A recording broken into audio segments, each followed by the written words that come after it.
Bonjour à tous pour le quatrième podcast des supporters de l'ETG. Vous commencez à connaître le scénario et les intervenants, mais on va quand même se représenter au fur et à mesure, à commencer par Alexandre. Ouais, donc Alexandre, bonsoir à tous, rédacteur, journaliste sportif en herbe qui suit essentiellement les matchs de l'ETG. Ok. Et Arnaud. Bonjour et bienvenue à tous, Arnaud, le compte Twitter @TeamETG. Et notre troisième intervenant, Fred. Salut à tous, Fred, fondateur de croix-de-serveur-fans.net. Ok, et moi-même, Yannick de tgblog.com. Ce soir, on va revenir sur le grand match à Lille et préparer la réception de Bordeaux. Donc, on va commencer forcément par ce match contre Lille. Après un avertissement de Pascal Duprat qui disait vouloir ses joueurs se reprendre et à offrir quelque chose de plus positif que contre Montpellier. On a finalement, plutôt qu'eu de 70 minutes de calvaire, on en a eu 90. Comment on peut expliquer un tel manque d'implication après cet avertissement? T'en penses quoi, Alex? Alors, expliquer cette contre-performance, parce qu'on peut parler vraiment de contre-performance quand on voit le début de saison, on va pas se mentir quand même d'une certaine bonne qualité que l'ETG a fait donc, sur ses 5-6 premiers matchs. J'arrive pas vraiment à expliquer vraiment cette contre-performance, hein, si ce n'est qu'on est complètement passé à côté du match, qu'on a fait vraiment du non-jeu, on n'a pas joué durant 90 minutes, on a touché des ballons, on n'en a rien fait. On n'a profité d'aucune occasion, on n'a mis aucune fois en danger Lille, on n'a fait que subir. On prend 3 buts, il y a eu beaucoup d'erreurs défensives, il n'y a pas eu d'envie, il n'y a pas eu de rythme, il y a eu beaucoup de choses qui manquaient à l'appel et finalement il n'y avait pas grand chose sur le terrain. Donc c'était un petit peu alarmant. Après voilà, c'est qu'un match, on peut se permettre des fois d'avoir des écarts, mais bon, après le match quand même assez creux face à Montpellier, hormis les 20 dernières minutes, c'est un petit peu gênant et puis on peut se demander qu'est-ce qui se passe. On peut commencer à se poser un petit peu des questions sans pour autant remettre en cause la qualité du groupe et la qualité des titulaires et des joueurs, mais il va falloir avoir une réaction rapidement si on veut pas faire comme l'année passée et commencer à galérer en championnat.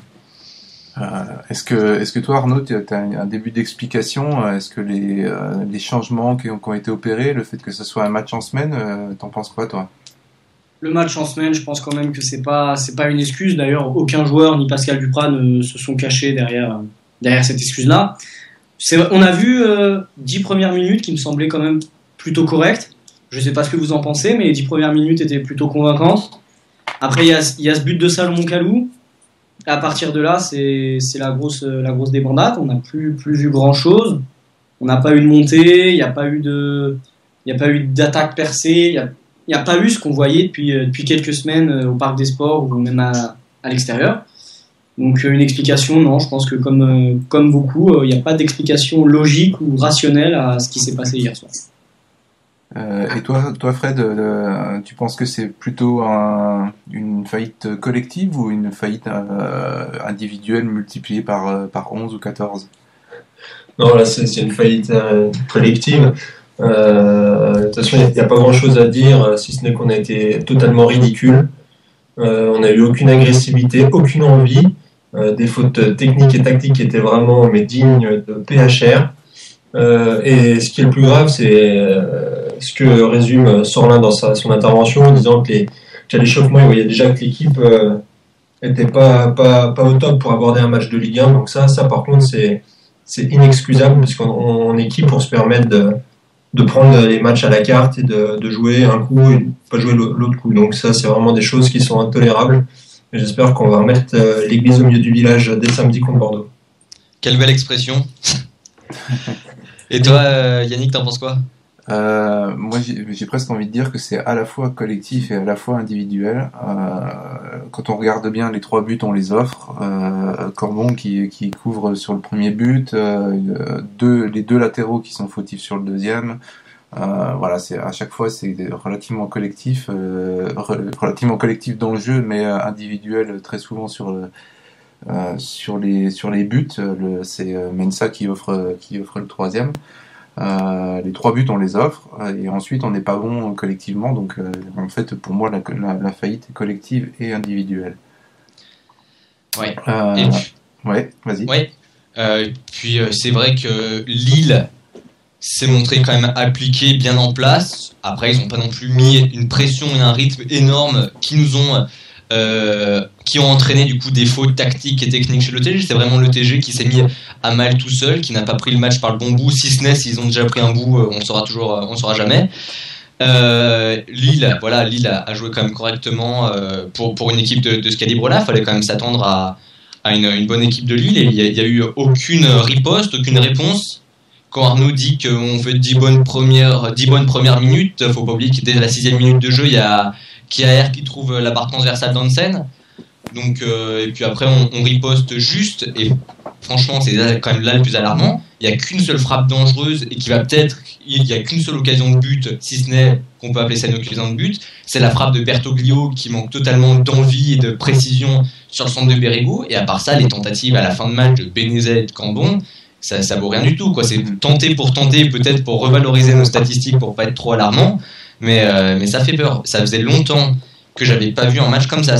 On avait beau dire l'an passé qu'on s'ennuie en regardant le TG, enfin que d'autres gens, pas vraiment des supporters, même des supporters le disaient, mais là c'était pas qu'on s'ennuyait, c'était vraiment, moi j'ai trouvé ça vraiment effrayant, quoi. Il y avait vraiment rien de bien. Une seule frappe en première mi-temps, et première frappe cadrée à la 76e, je crois. Ouais, ça doit être quelque chose comme ça. Donc, ça veut tout dire. Et d'autant plus qu'on n'est vraiment pas tombé sur un Lille très fringant. Ils ont maîtrisé leur sujet, mais ils n'ont pas été.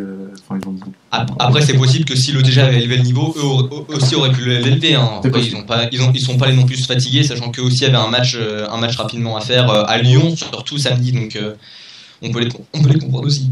Mais ils ont joué à 30%, je crois, sur ce match-là. Oui, et je pense qu'au total, ça fait donc 31% sur les deux équipes.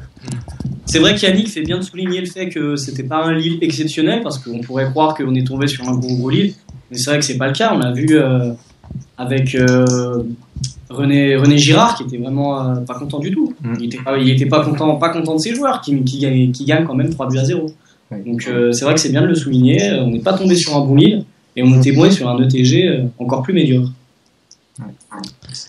Ça va être compliqué de trouver de faire des tops et flops, donc on va quand même essayer. Est-ce que tu veux commencer, Arnaud? Pour les tops, ça va être compliqué. Hein. Ça va être très très très compliqué. Je pense que comme vous l'avez dit, comme Fred l'a dit, c'est une faillite collective. Je pense qu'il n'y a pas eu de joueurs au-dessus des autres. Ils ont tous été au même niveau, et un niveau très très bas. Donc je pense qu'on peut se passer de top et de flop pour ce match-là, du moins. Après voilà, c'est ce match-là, en espérant que ça se reproduise pas. Donc pour moi, ce sera abstention, droit de veto, ni top ni flop. Je mettrai un gros pouce rouge à l'équipe entière. Est-ce que Fred ou Alex vous voulez faire exception? Ouais, vas-y Fred, je laisse y aller déjà. Ah bah ça va être simple, top aucun, flop toute l'équipe, les 14 qui ont joué. Moi je vais pas différer, hein, je vais pas donner top, juste souligner quand même la petite envie de Nicolas Bénézet quand il est rentré. Après, quand t'as 10 joueurs qui tirent vers le bas, quand t'es tout seul à essayer quand même d'essayer de faire quelque chose vers le haut, c'est un petit peu compliqué. Après, je ne dis pas qu'il a été excellent et qu'il aurait pu changer le match, mais il avait peut-être plus d'envie que les autres. Ça a été mon ressentiment. Et puis, j'aimerais quand même remercier quand même Jesper Hansen, qui fait quand même une première. Vraiment, c'est vraiment pas de sa faute. Il est vraiment malchanceux. Il sauve quand même la reprise à bout portant de Nolan Roux juste avant la mi-temps, et qui permet de montrer quand même qu'il arrive à sortir quelque chose. Après voilà, sur les 3 buts, il n'est plus rien. La tête en retrait de Mensah qui lance un face-à-face. Ben voilà, face-à-face, t'as une chance sur 3-4 des fois de le remporter. Tout dépend après le feeling. La frappe la déviation à bout portant de Kalou, là aussi on n'y peut pas grand-chose. Et puis le ballon qui lui rebondit sur le dos, enfin ça peut arriver à tout le monde. Ça arrive sur son premier match. C'est dur comme ça. Il avait rêvé, je pense, de beaucoup mieux. On rêve souvent de beaucoup mieux, je parle en connaissance de cause, mais voilà, ça n'a pas été une bonne soirée pour lui, et c'est regrettable, parce qu'il ne méritait pas ça, je pense. Moi, pour ma part, je vais mettre un tout petit top, rajouter un tout petit top à ton Nicolas Benezet, c'est Bertoglio. Non pas parce qu'il a été spécialement bon, mais parce qu'il a provoqué, il a essayé. Oui, c'est vrai. J'avais oublié de le souligner, mais tu fais bien de à l'image de Benezet en fin de match, il a provoqué beaucoup de coups francs. Oui, c'est vrai. Après, j'ai aussi trouvé qu'à chaque fois qu'il essayait de faire quelque chose, il se retrouvait tout seul, donc il perdait le ballon comme ça. Donc c'est pour ça aussi qu'on a tendance à considérer qu'il n'a pas été très très bon. Bon, après, il n'a pas été exceptionnel non plus, mais il s'est démené en tout cas, au moins. Et moi, je vais mettre par-dessus l'aspect collectif négatif. Je vais mettre un gros flop, c'est sur la gestion des coups de pied arrêtés, qui est déjà calamiteuse d'habitude sur les corners au troisième poteau, les centres dans le mur, les coups francs, mis à part les coups francs directs où on arrive à être plutôt efficace sur les coups francs indirects, c'est horrible. Et ça s'est vu en deuxième mi-temps où justement Bertoglio a provoqué 4 ou 5 coups francs indirects de suite qui ont été très très mal tirés, mais par tout le monde, Barbosa inclus, donc c'est pour dire. Et c'est des occasions vraiment perdues, vraiment gâchées, quoi, bêtement. Moi, vas-y, Arnaud, excuse-moi. Pardon. Je disais, oui, c'est peut-être aussi le rôle de Duprat de désigner le tireur, parce que Barbosa, il en a tiré un nombre incalculable, qui était vraiment, je voulais dire à chier, je ne sais pas si j'ai le droit de dire à chier ici, mais après c'est normal que Barbosa, il tire, il les rate, il a envie d'en retirer d'autres pour essayer de se rattraper, mais je pense qu'à un moment, il faut que Duprat dise stop, quoi, stop, tu te mets en retrait, tu laisses tirer quelqu'un d'autre. Ouais, c'est sûr. C'est pas forcément pour lui, parce qu'il y a aussi un très mauvais placement, et puis il n'y a pas que lui qui les tire mal. Donc, c'est pas quand il tire à ras du sol, c'est coups francs, c'est pas de la faute au placement quand même. Ouais, non, mais voilà, c'est très général, et on a l'impression que de toute façon, dès qu'on arrive à avoir un coup franc, de toute façon, on n'en fera rien, donc ça sert à rien d'en avoir. Donc voilà, ça c'est assez inquiétant, parce que c'est aucune opportunité là-dessus, et c'est très facile à nous contrer de cette façon-là, en provoquant des fautes à 40 mètres. On sait qu'on peut récupérer le ballon face à l'ETG assez facilement à cause de ça. Ouais. Et moi, j'aimerais juste préciser un petit truc, c'est plus pas de la déception, on va pas non plus aller vraiment dans les extrêmes, peut-être une petite désillusion, mais j'attendais de Cédric Barbosa. Je me suis dit, quand je l'ai vu rentrer à la mi-temps, je me suis dit, Duprat a gueulé dans le vestiaire une bonne gueulante, il fait rentrer Barbosa qui s'est toujours arraché dans des matchs compliqués, qui a toujours été là pour redynamiser l'équipe, pour apporter beaucoup d'un point de vue offensif, et là ça a été niet, il n'y a rien eu. C'est peut-être pas de sa faute, après si on va pas non plus dire, on va pas tous les excuser, mais quand on voit que le nombre de coups de pied arrêtés qui n'ont pas été exploités, et qu'on voit qui finalement il a rien apporté, moi je suis un petit peu déçu, parce que j'attendais beaucoup de lui. Finalement c'est dur, parce que quand tu fais rentrer un joueur, moi j'avais placé beaucoup en lui quand je l'ai vu rentrer en seconde mi-temps, et finalement il y a eu aucun changement. Oui, effectivement. Mais vraiment, on en a déjà parlé, mais c'est vrai que quand j'y repense, quand je vous entends parler, je me dis comment est-ce que ça a pu arriver, qu'est-ce qui s'est passé, comment est-ce que ça c'est possible, puisqu'on n'est pas tombé sur un livre fringant. Et je comprends pas comment on peut passer de très bonne qualité qu'on a vu les semaines passées et atteindre ce niveau aussi bas ce soir et hier soir. Je ne comprends pas. Je pense que je ne vois aucune explication possible. C'est vraiment quelque chose d'irrationnel. Je ne comprends pas. Alors, l'une des explications est peut-être parce que ça correspond pas mal, c'est l'absence de Fabrice Errett. Depuis qu'il est plus là, ça va moins bien. Ouais. C'est vrai qu'il faisait quand même un bon début de saison, vraiment motivé à l'entraînement. On le voyait faire de très beaux gestes techniques, de très belles frappes. Il allumait les gardiens, il mettait de l'envie, de la fougue, il dynamisait son couloir gauche. Donc c'est vrai que j'espère qu'il va pouvoir être là assez rapidement, finalement, et puis et nous aider un petit peu, surtout qu'on le verra un petit peu plus tard. On vient d'apprendre un coup dur juste avant le podcast. Donc oui, c'est vrai qu'on a quand même des fois de tendance, c'était un petit peu le cas la saison passée, et puis après c'est un petit peu le hasard aussi, mais de perdre des fois des joueurs qui sont sur une bonne dynamique, et finalement du coup ça casse cette dynamique, parce qu'ils vont quand même devoir recommencer un petit peu à zéro, à se remettre dans le bain et à se repréparer. Alors plus précisément, pour poursuivre sur ces top et flop, On a 3 joueurs qui sont rentrés, qui n'étaient pas titulaires avant et qui étaient titulaires cette fois et qui avaient la chance de pouvoir se montrer, de pouvoir choper leur place de titulaire. Je pense que c'est assez mal barré sur cette prestation-là, mais on va en parler vite fait. Il s'agit de Cambon, de Sougou et de Hansen. Est-ce qu'ils ont marqué des points? Est-ce qu'ils n'ont pas marqué des points? Est-ce qu'ils ont été moins bons que les autres? Pas moins bons que les autres? Qu'est-ce que vous en pensez, Fred? Alors sur ces 3 joueurs, donc on va commencer par Cambon.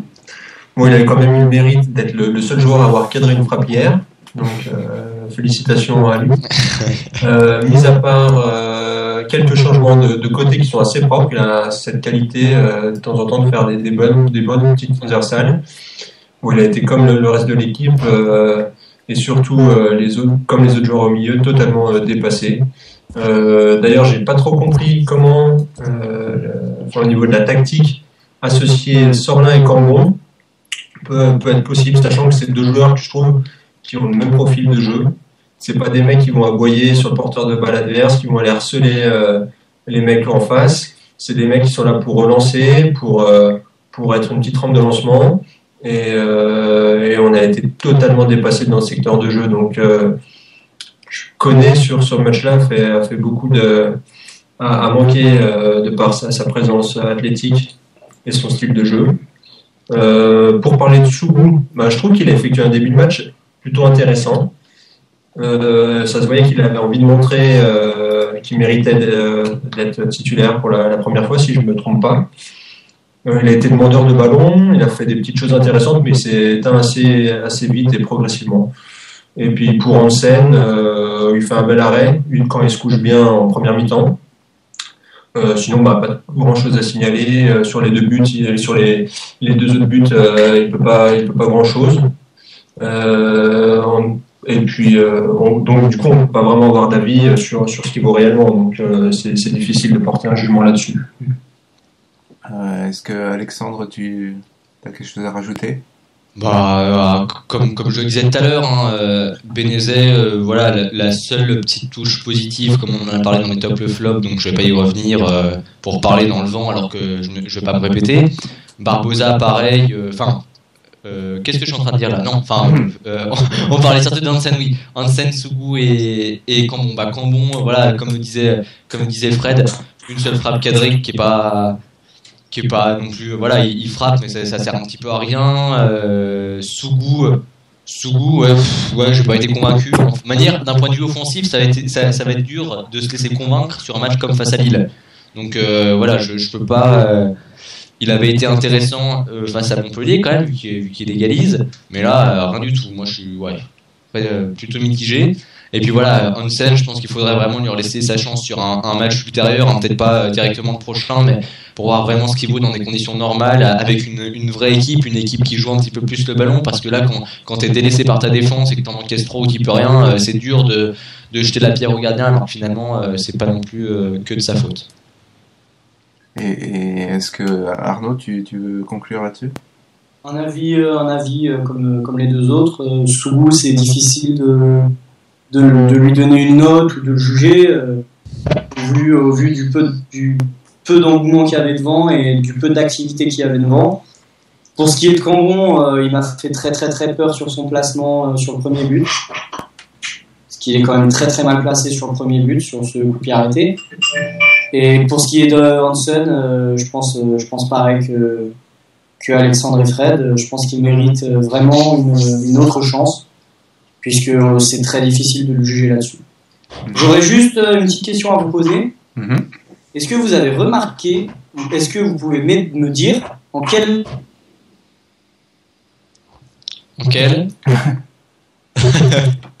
On a perdu Arnaud. C'est le piège. Ah là, bon, on va broder jusqu'à ce qu'il revienne.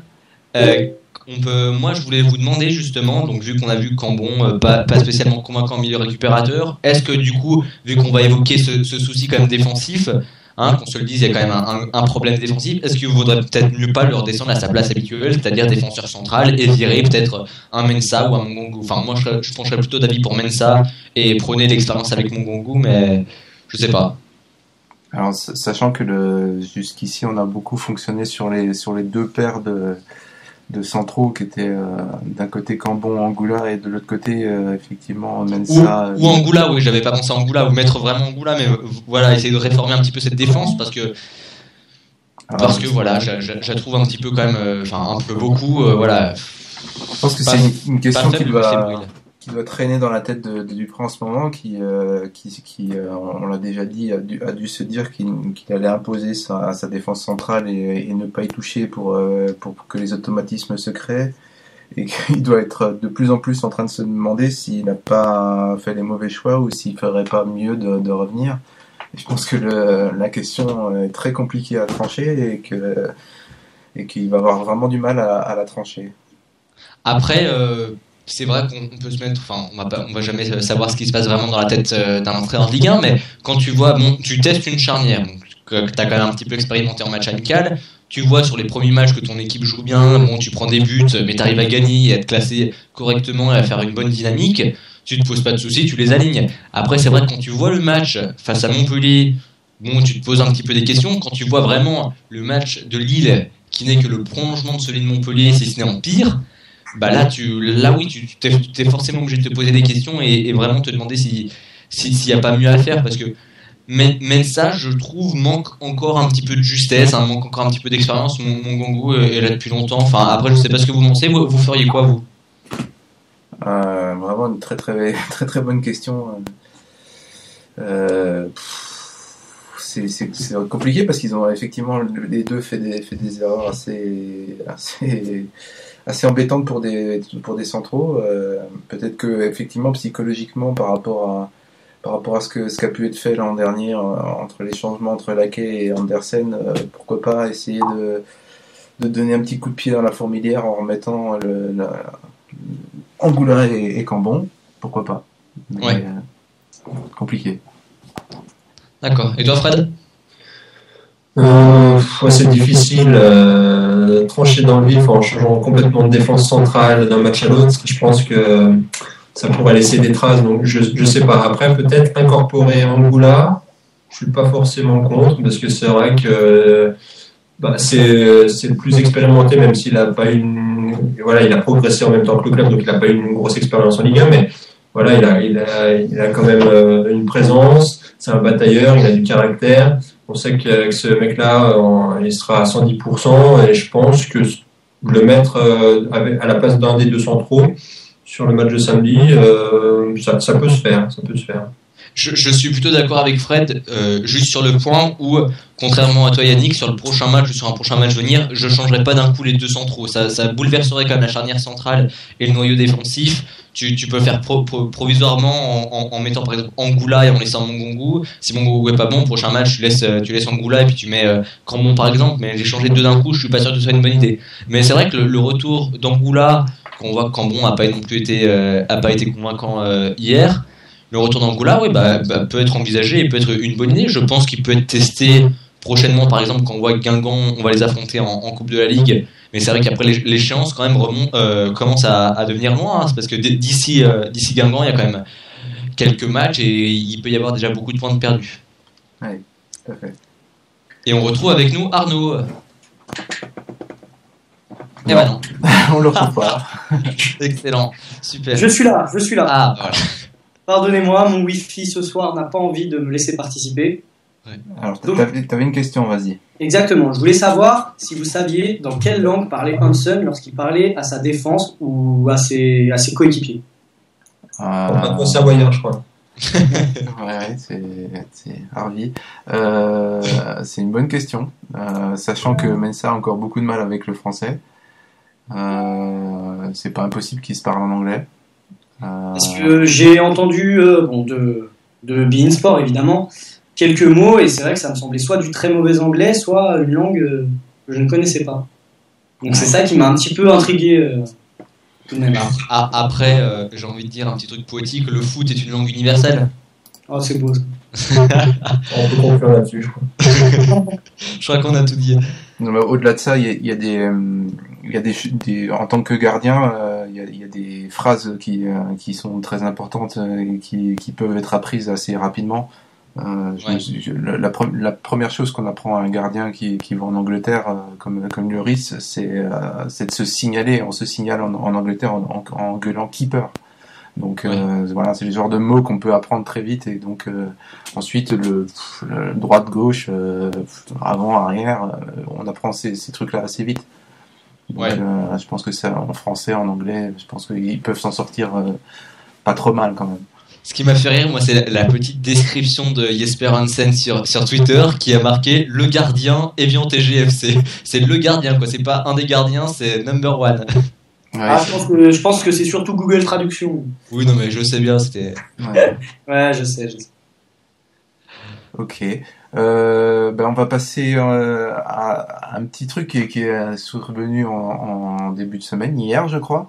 Voilà, avec cette faillite défensive, il y a un tweetos qui a interpellé Betao, notre défenseur des 6 mois de l'année dernière, en lui disant on aimerait bien que tu reviennes, c'était bien quand tu étais là, et qui lui a demandé ce serait possible de te revoir jouer plus tard pour nous, avec un point d'interrogation, et Betao, toujours sur Twitter, a répondu sûrement. Alors, quand on sait que le championnat du Brésil, là où il est actuellement, se termine à la fin de l'année, en début décembre, et qu'il ne reprend qu'en mai, a priori, est-ce qu'il n'y aurait pas la place pour que Betao, que ça soit déjà négocié pour que Betao revienne faire encore une pige de 6 mois au printemps? Qu'est-ce que vous en pensez? Alex? Oui, après, voilà, Betao nous a fait énormément de bien la saison passée, sur la deuxième partie de saison où sans lui et Ninkovic, je pense qu'on n'en serait pas là en train de parler de matchs de Ligue 1 sans trop vouloir les surestimer, mais c'est vrai que d'un point de vue défensif, il a été souvent très très précieux, donc c'est vrai que son retour serait, je pense, une très bonne nouvelle. Après voilà, et jusqu'à l'hiver, il y a beaucoup de choses qui peuvent encore arriver. Il peut y avoir des titulaires qui peuvent s'affirmer, une charnière centrale qui peut devenir, qui peut gagner de l'expérience, qui peut enchaîner les très bonnes prestations et puis voilà, retrouver un bon niveau. Donc il y a quand même beaucoup de paramètres à tenir en jeu. Je sais pas s'il y a un accord. Après voilà, ça sera toujours quand même des principes financiers. Hein, donc on peut pas non plus savoir ça, mais bon, quand on voit qu'il était quand même assez attaché au club quand même, et on voyait que les négociations avaient tardé, on peut quand même se poser la question. On voit par exemple, il y avait Rémi donc sur Twitter qui avait demandé, qui voulait, vu que donc toi Yannick avec le TG Blog avait dit qu'on devrait être la plus mauvaise défense, et je crois que c'est le cas vu que les matchs viennent de se terminer. Il voulait un retour de Betao en janvier, et il a dit que ce serait un plaisir. Et Bruno Blanc, dont on parlait juste tout à l'heure, donc qu'on salue bien évidemment, c'est qui lui a demandé si c'était possible de le revoir et qui a dit que c'était sûrement. Donc je pense que quand tu dis sûrement, quand tu affirmes quand même quelque chose comme ça sur un réseau public qu'est Twitter, tu t'engages quand même un petit peu ta parole, quoi. Quand t'es un joueur voilà, qui a quand même énormément de followers, qui est quand même un joueur d'expérience, c'est vrai que dire ça comme ça sur le ton de la conversation et de la banalité, c'est pas anodin, je pense. Je sais pas ce que vous en pensez, Fred, Arnaud. Attention quand même aux déclarations Twitter, hein. On sait que notamment M. Ola c'est un grand... mais comme tu dis, c'est vrai que ça engage sa parole. Après la parole Twitter, on la connaît, ouais. Et on sait qu'elle a c'est difficile de s'y fier. C'est sûr. Mais bon, après Betao est quelqu'un d'intelligent. Et je pense que s'il dit ça, c'est quand même qu'il y a des contacts. Il dit pas ça pour le rire, pour le fun. Donc je pense qu'il y a des contacts, et c'est vrai que ce serait un plaisir de l'accueillir à nouveau, et qu'il aurait vraiment sa place dans cette équipe à nouveau. Fred? Mais c'est sûr que si on a le retour de Betao, on va pas cracher dessus, hein, parce qu'il a tellement apporté de la solidité défensive les 6 mois de la saison dernière que ça sera vraiment une très bonne chose pour le groupe. En plus de ça, des échos et de ce qu'on peut voir un peu de l'extérieur, ça a l'air d'être aussi une personne très, très abordable, très sympa, qui a toujours le sourire. Donc ça peut être qu'un élément positif pour la saison, c'est clair. Et Yannick, ton avis? Oui, j'ai exactement le même avis, effectivement. La seule petite différence, justement par rapport au fait de Twitter, c'est pas tant le le peu de crédibilité qu'on peut apporter à Twitter, parce qu'on peut dire un peu ce qu'on veut, 6 mois après tout le monde a oublié, c'est le fait qu'il reste brésilien, qu'il n'est resté que 6 mois chez nous, même pas 6 mois d'ailleurs, et donc le mot sûrement, il a peut-être pas la même signification. Oui, c'est vrai, j'avais pas, oui. Donc voilà, sûrement, c'est peut-être probable pour lui, voilà, enfin bref. C'est juste là où on peut peut-être voir une différence et peut-être mettre le holà sur cette déclaration. Peut-être qu'au prochain match ou à la prochaine conférence de presse d'avant-match à Blonay, les médias qui ont vu ça, on peut parler de Dauphiné Libéré, d'ODS Radio, etc., ont peut-être déjà commencé à poser la question à Pascal Duprat, parce que c'est vrai que déjà ce genre de tweet comme ça ne passe pas inaperçu, je pense. Oui. Puis en général, on a une réponse assez nette quand c'est négatif et assez évasive quand c'est peut-être positif, quand il y a quelque chose. Donc il y en aura peut-être confirmation effectivement. On compte sur les jeunes journalistes d'OTS Radio pour poser la question notamment. Voilà. Tous ceux qui feront la conférence de presse cette semaine. Juste petite précision, Alex, on n'est finalement pas la plus mauvaise défense puisque Sochaux en a pris 5 ce soir et ils nous sont passés devant. Ça, tu vois, c'est de la solidarité des candidats pour le maintien. Il y a quand même toujours une équipe pour faire pire que l'autre. Ouais. Mais c'est vrai que Sochaux va quand même très mal. Petite parenthèse sur eux, qui fêtent leur 66e saison en Ligue 1. Pour leur 66e saison, ça débute pas idéalement. Ouais, ils en sont à 14 buts. Ouais. On va enchaîner avec le prochain match. Tout va très vite et on retourne au Parc des Sports samedi pour voir Bordeaux, une équipe qui doit nous dire quelque chose, plus ou moins quelque chose. La dernière fois qu'on les a vus, c'était pas au Parc des Sports, c'était pas à Bordeaux. Enfin bref, c'était à Gaillard. Oui, effectivement. La fois d'avant, alors. La fois d'avant, effectivement. La présentation forcément que tout le monde va faire par rapport à ce match-là, on va quasiment oublier le classement qui est actuellement relativement anecdotique. Bordeaux est à 6 points actuellement, on en a 8. Donc à part ce petit duel pour savoir qui va passer devant l'autre ou qui restait ou prendre de l'avance ou je ne sais quoi, on a forcément en tête la revanche de la finale de la Coupe de France. Est-ce que ça peut être une bonne chose? Est-ce que ça peut être une mauvaise chose? Arnaud, t'en penses quoi? Une bonne chose, une mauvaise chose, je pense que peu importe. Je pense que cette page de Coupe de France était belle, mais qu'il faut la tourner. Aujourd'hui, c'est la Ligue 1. Moi, je pense qu'il n'y a pas de revanche. Enfin, du moins, j'attends pas un sentiment de revanche, mais plutôt d'être concentré sur l'objectif du maintien, sur l'objectif du club, et d'aller jouer ce match comme les autres, avec la même envie. Enfin, pas la même envie d'hier, évidemment, mais avec la même envie que depuis ce début de saison. Et voilà. Donc, je pense que le sentiment de revanche, il doit se mettre au placard ou laissé au vestiaire. Mais qu'en rentrant sur le terrain, il faut être concentré sur ce match et concentré sur l'objectif du club en Ligue 1. Fred, t'en penses quoi? Je pense que le sentiment de revanche est surtout entretenu du côté des supporters. Je suis pas sûr que le joueur de football professionnel, sur en plus un intervalle qui est quand même, c'est entre deux saisons, c'est pas ça s'est pas fait dans la saison courante. Je pense qu'il y en a qui y penseront, mais en plus avec les transferts, les changements dans l'effectif, c'est vraiment pas quelque chose qui sera abordé à mon avis. Par contre, alors pour parler de Bordeaux, justement, il faut essayer de trouver des mots pour dire quelque chose, parce que c'est vraiment une équipe où il y a vraiment improbable, quoi. A priori, ils ont fait un très bon match à Lorient le week-end dernier. Ils ont fait un 0-0 ce soir. Je ne sais pas si c'est un beau ou un mauvais 0-0. Ils ont été ridicules en Europa League quelques jours auparavant, déplacement à Lorient. Donc avec cette équipe, on peut s'attendre à peu près à tout. Faut rappeler quand même que c'est notre bête noire, parce qu'on n'a jamais remporté le moindre match officiel contre eux. On en a disputé 5 et le bilan doit être de 2 matchs nuls et 3 défaites. Donc voilà, c'est à surveiller quoi pour quand même. Alex, tu veux ensuite? Pour le sentiment de revanche, ouais, je m'accorde avec tous les autres. À un moment, voilà, faut tourner cette page Coupe de France.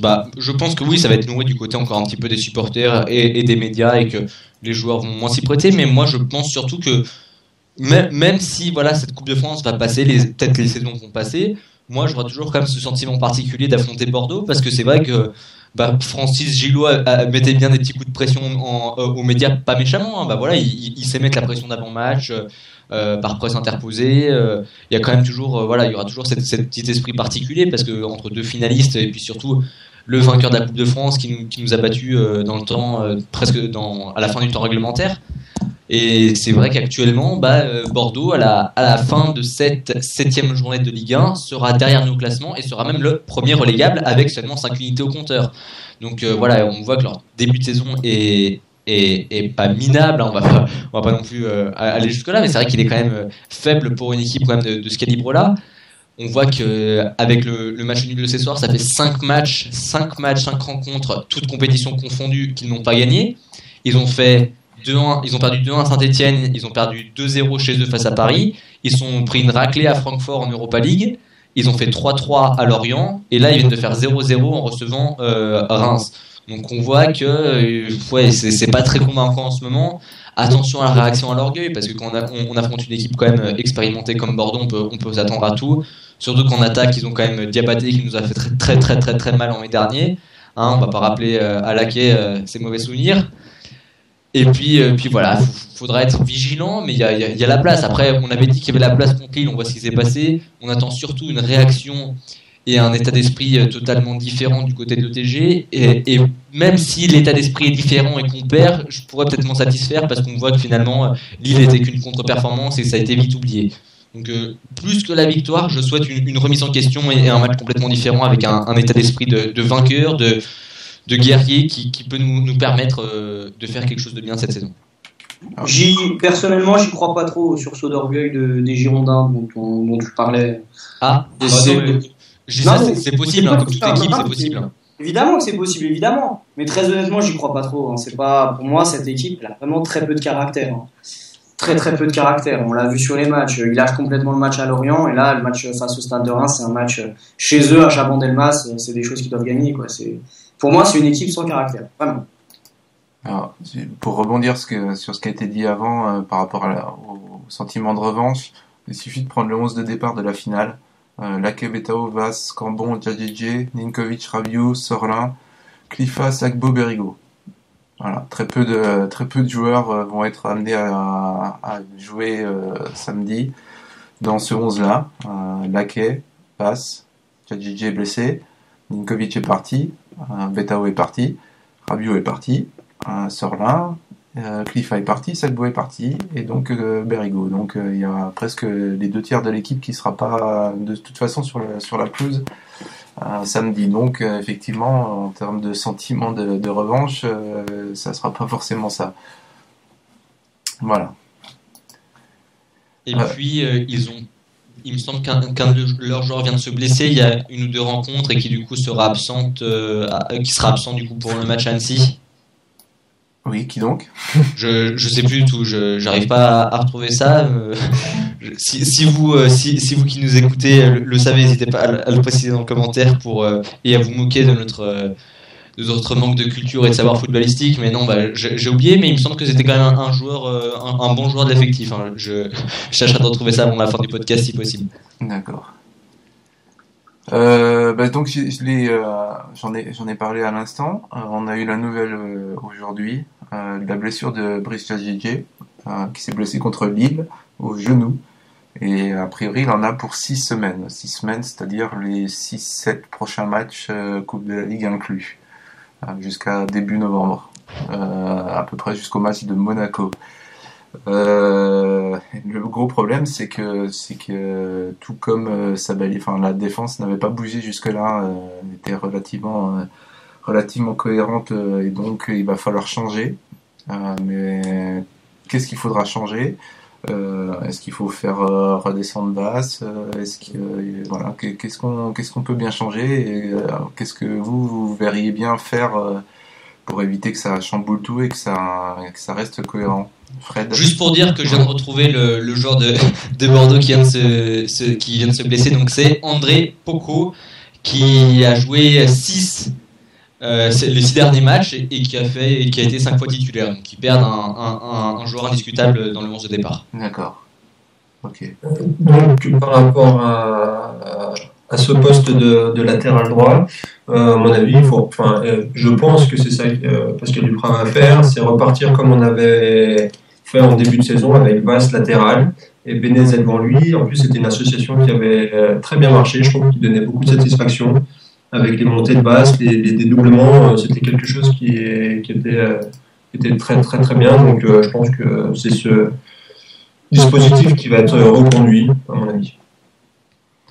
Alex, tu as le même avis? Oui, Vaz va redescendre à droite, hein, ça c'est vraiment quelque chose d'indéniable. Hein, on sait qu'il est bon à ce poste-là. Et puis moi je penserais mettre Benezet, hein, comme on l'a dit, Benezet à droite, et puis garder la même configuration, un 4-2-3-1 à peu près habituel. Hein, et puis ça va pas non plus changer des masses. C'est vrai que Djadjedje faisait une bonne saison, enfin un bon début de saison. Quand il a retrouvé sa place de titulaire, défenseur droit, avec des bons centres, des bonnes choses. Après, sur le dernier match, je viens de voir les statistiques et il y a eu quand même pas mal de déchets techniques de sa part. Je vous retrouve la statistique juste à l'instant. Alors, Brice Djadjedje, il a eu... je retrouve ça. Donc, Brice Djadjedje, 66 ballons joués, 19 ballons perdus, 76% de passes réussies. Donc, c'est correct, mais bon, on voit quand même qu'il perd 19 ballons et que c'est le pire total sur le match face à j'ai mangé le nom, face à Lille. Sachant que juste derrière, il y a Bertoglio qu'on a perdu 18, donc on voit que c'était pas...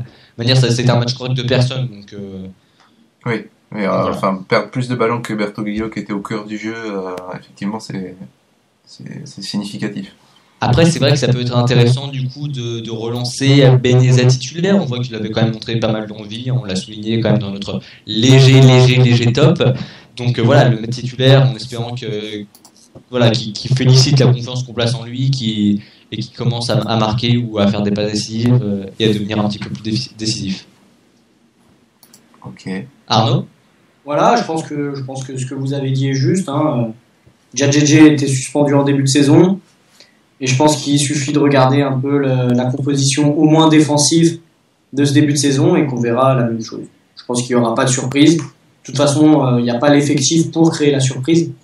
Donc on verra très très très certainement Daniel Vaz sur ce côté droit. Du coup, Yannick, tu voulais donner ton avis ou tu es d'accord avec nous ? Je suis assez d'accord, je sais pas sur quoi tu allais enchaîner.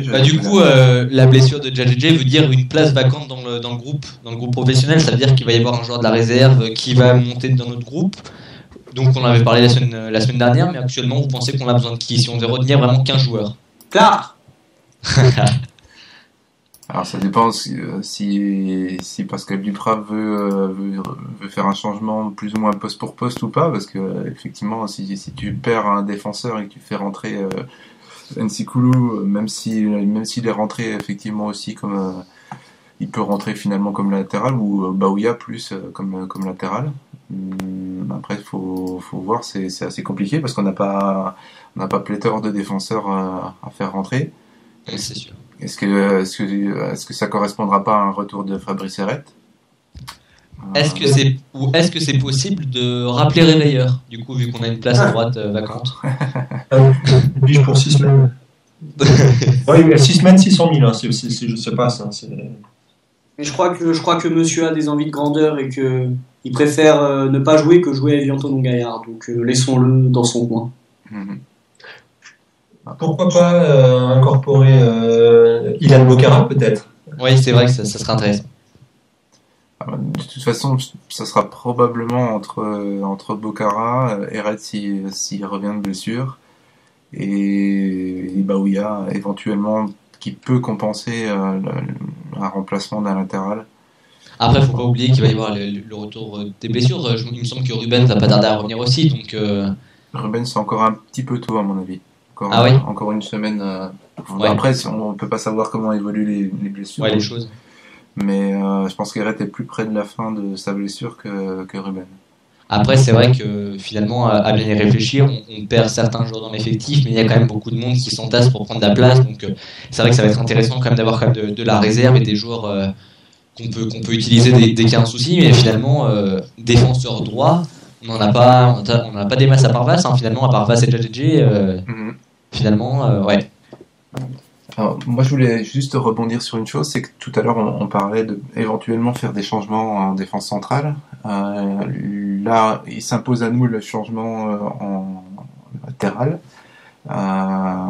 Même si Vass a l'habitude de jouer avec à peu près tout le monde dans cette défense, est-ce qu'il est justement toujours judicieux de rechanger un second défenseur dans cet alignement, sachant qu'on en a déjà un donc qui va changer? Bah, personnellement, voilà, je pense pas que ça va être compliqué, sachant que Vass c'est où il joue, hein, ça c'est pas non plus comme si tu lançais un joueur qui avait pas joué depuis longtemps ou qui allait avoir un peu plus de pression. Vass il retrouve il descend d'un cran et puis point barre. Enfin, ça c'est mon avis. Après, Arnaud, Fred. Ah non, c'est le même avis, et puis il a déjà occupé ce poste, hein, il sait dans quoi il s'engage. Ouais. Oui, non, pareil. D'accord, ça vous fait pas peur, enfin peur entre guillemets.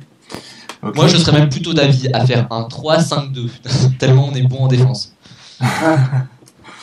Moins il y a de défenseurs, moins il y a de terreurs. Même faire jouer Hansen devant Laquais. Ouais. Comme ça, on est sûr de pallier à toute éventualité. Comme ça, il peut sauver les déviations du dos qu'Hansen fait. Voilà, exactement. Bon, bah pour un match pas très intéressant, on a encore fait un très très long podcast, on a encore bien discuté. On va se retrouver la semaine prochaine après Bordeaux, en espérant que on va faire changer la statistique que nous a donné Fred, comme quoi on n'a jamais battu ces Girondins de Bordeaux. Voilà, on espère que ce sera la première et que ça sera pas le jamais 203 match pourri de suite. Ouais. On se passera de tout jeu de mots sur la fiche à venir avec tout ce qui est boisson, alcoolisé, etc. Oui. On s'arrête là. Wow. On s'en passe déjà le reste de l'année, donc ça. Donc merci à Alexandre de sur Vavel, le Sporting, ton blog, et sur Twitter Alex Muffon. Voilà, c'est tout ça. Merci à vous de nous avoir suivis. N'hésitez pas à partager la vidéo, à la commenter, à donner votre avis, c'est quand même important. On le répète jamais assez. Hein, ça coûte rien. Écouter la vidéo, c'est bien. La commenter et puis commencer un petit peu à débattre, c'est mieux parce que du coup, on a quand même soulevé des points intéressants où du coup, la vie personnelle va vachement primer. Quand on parle de nouveaux joueurs dans le groupe, ça peut être vachement subjectif comme idée. Un nouveau 11, une nouvelle défense, c'est aussi vachement personnel. N'hésitez pas à dire si vous voulez continuer à faire confiance à Fofana, Mongongu, ou amener Angoula, amener Cambon, amener qui vous voulez, votre frère, votre sœur, etc. Donc voilà, n'hésitez pas à la partager, à mettre un petit pouce vert, ça fait plaisir aussi. Et puis retrouvez-nous sur les réseaux sociaux si vous avez des questions et si vous voulez parler précisément. Il a tout dit, hein, presque. Non, il y a encore les deux autres acolytes qu'il faut finir de présenter. Vous pouvez retrouver Fred sur croissavafan.net, sur le forum, si jamais vous voulez débattre avec lui, avec nous, avec tout le monde. Voilà, ça fait partie des endroits où vous pouvez causer. Tout à fait. Rien à rajouter? Tout est parfaitement dit. Ah, impeccable. Essaye de prononcer son compte Twitter imprononçable. Vous le retrouverez dans la description de la vidéo, du podcast et tout ça. Il s'en est bien sorti. Voilà. Piégé une fois, pas deux. Et pour finir, Arnaud, avec son compte Twitter TeamETG. Et vraiment, je tenais à m'excuser auprès des auditeurs et auprès de vous aussi, messieurs, pour mes coupures de Wi-Fi de ce soir. C'est vrai que j'ai eu un petit peu de mal à me concentrer et à vraiment parler technique et à dire tout ce que j'avais à dire, puisque j'ai dû faire face à ma livebox qui ne voulait pas que je travaille ce soir. Déjà que tu as perdu 20 € de Paris, c'est vraiment pas la journée, quoi. Merci Claude Puel. Donc voilà, bonne soirée à tous. On se retrouve la semaine prochaine après Bordeaux pour débattre de tout ça et encore de plein d'autres choses. Bonne soirée. Salut tout le monde. Ciao. Salut, ciao.